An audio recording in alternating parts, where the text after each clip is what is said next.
किती त्रासात आहे. तर श्रीकृष्ण काही बोलत नाही, तिथून निघून जातात. आणि मग अर्जुनाला त्याची दया येते. अर्जुन जातो त्यांच्याकडे आणि विचारतो त्याला, बाबा काय?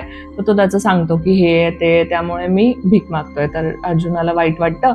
तो आपल्या खिशातून नाण्यांची, सोन्याच्या नाण्यांची भरलेली पोटली त्याच्या हातावर ठेवतो आणि म्हणतो, ठीक आहे, आता भीक नको मागू. तो म्हणतो, हा हा हा ठीक आहे चालेल. खूप खुश होतो, खूप जास्त खुश होतो. आता हा ओरडत चालला.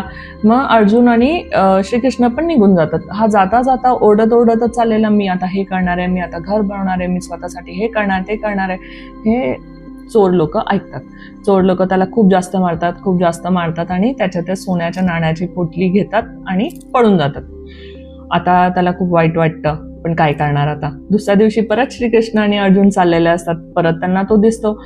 परत अर्जुन त्यांना विचारतो की अरे काय झालं, काल तर तुला दिलेलं मी. तर म्हणतो असं असं झालं, हे झालं.